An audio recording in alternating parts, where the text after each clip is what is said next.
Jai Shri Ram. Now it is the turn of Canto 111. The summary of the canto. Pleading the superiority of a teacher in comparison to one's parents, sage Vashishta, by virtue of his superiority and as a concession to Bharat, a dependent of Sri Ram, whose vow it has been to respect the feelings of his dependents, urges Sri Ram to grant the prayer of Bharat.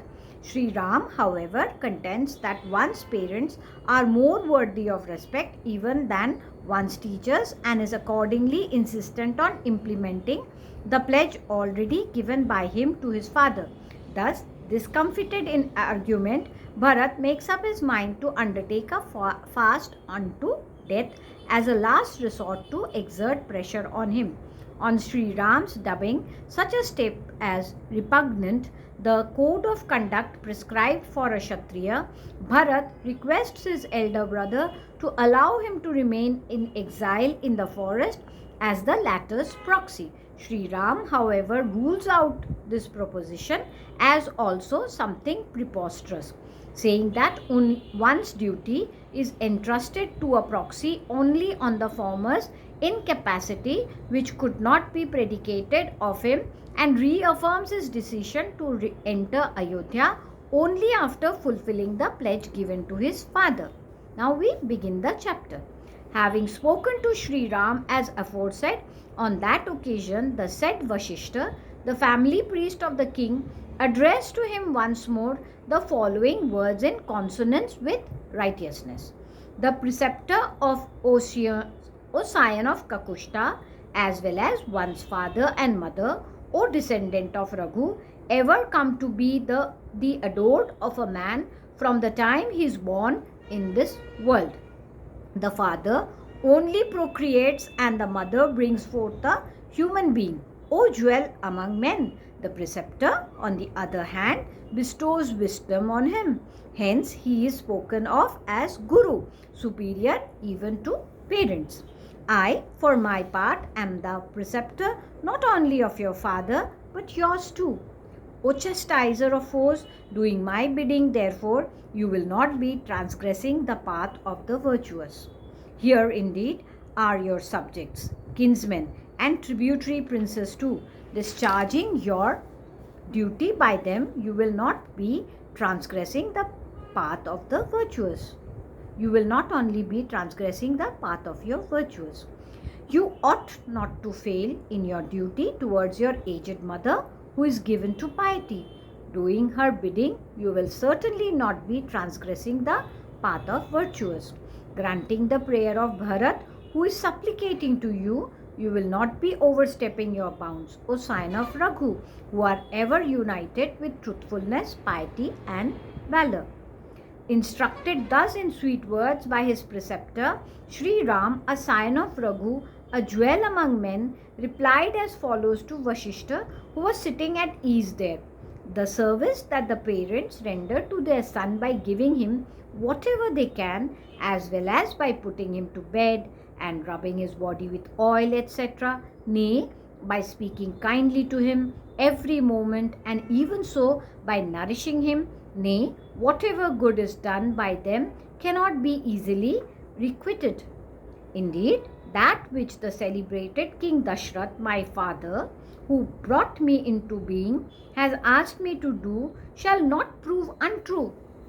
When Sri Ram had spoken thus, Bharat, for his part, who was distinguished by a broad chest and feeling extremely sad at heart, commanded as follows Sumantra the charioteer, who stood nearest to him. Speedily spread for your part blades of kushaka grass on this piece of level ground, O charioteer. I shall sit at the door of my elder brother in order to exert pressure on him until he gets propitiated and grants my request. Like a destitute Brahman who has been deprived of his fortune by a debtor, failing to repay the debt as stipulated, I shall remain lying in front of Sri Ram's hut without food or drink and depriving myself of light by covering my face until he returns to Ayodhya as a concession to me. Perceiving Sumantra awaiting the pleasure of Sri Ram, Bharat for his part sat down disconsolate on the ground, spreading a mat of kusha grass with his own hands. To him, the highly glorious Sri Ram, the foremost of royal sages, said, "What wrong have I done to you, O Bharat, that you will sit at my door to exert pressure on me, my darling? A Brahman alone ought to restrain people oppressing him by lying on one side at the door. Kshatriyas, however, who are or deserve to be sprinkled with holy water on the head when being installed as the head of a state, are not enjoined to sit at the door of anyone in this way. Get up, O tiger among men, giving up this terrible vow. Return, O scion of Raghu, speedily to Ayodhya, the foremost of cities, from this place." Gazing on all sides, Bharat, even while sitting, said to the citizens as well as to the people of the countryside, "Wherefore do you not plead with my elder brother?" The people of the city as well as of the countryside then replied as follows to Bharat, an exalted soul: "We know full well that you, a scion of Raghu, speak aright to Sri Ram, a scion of Kakushta. This highly blessed prince, Sri Ram, too sincerely abides by the command of his father. For this very reason, we are truly speaking not easily able to divert him from his purpose."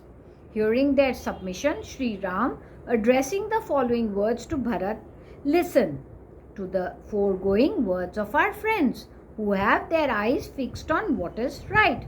Nay, hearing both these utterances, mine as well as that of these people, weigh them fully, O scion of Raghu.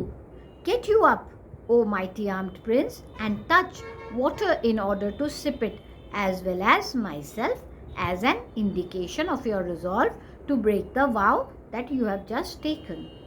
Getting up immediately and touching water, Bharat spoke as follows: "Let all the members of this assembly hear me. Let the king's counselors too listen. I never begged sovereignty of my father, nor did I instruct my mother to do it on my behalf, nor did I approve of the step of Sri Ram, viz., that he should go into exile for 14 years. He knows best what is right. If the behest of our father must be carried out, and if one must live in the forest at all events, I myself shall do so for a period of 14 years. Fixing his gaze on the citizens of Ayodhya as well as on the people of the countryside, Sri Ram, whose mind is set on righteousness and who felt astonished at the sincere vow of his aforesaid brother, said, "The sale, deposit, or purchase effected by our father while alive cannot be nullified either by me or even by Bharat. No proxy should be sent by me into exile in the woods, for that would be a matter for reproach, since a proxy is allowed only in case the man replaced by him is unable to discharge the obligation imposed on him. The demand of Kaikeyi was but reasonable in as much as it was based firstly on the stipulation made by the king while marrying Kaikeyi that a son born to her alone would succeed him on the throne, and secondly on the debt of the former owed to her for the invaluable service rendered by her on the field of battle, and only a virtuous act was done by our father in granting the boons asked by her. I know Bharat to be forgiving by nature and fond of paying respects to his elders. Indeed, all will be well with this high-souled prince who is true to his promise. When returned from the forest, I shall indeed become the paramount ruler of the earth with this pious brother of mine." As the king was solicited for a boon by Kaikeyi, his pledge given to her has been implemented by me by being in exile in the forest. Now, acquit the said king, our father, of the charge of falsehood by ruling over Ayodhya and thereby discharging your part of the obligation. Thus ends Canto 111 in the Ayodhya Kand of the glorious Ramayana of Valmiki, the work of a rishi and the oldest epic. Jai Shri Ram.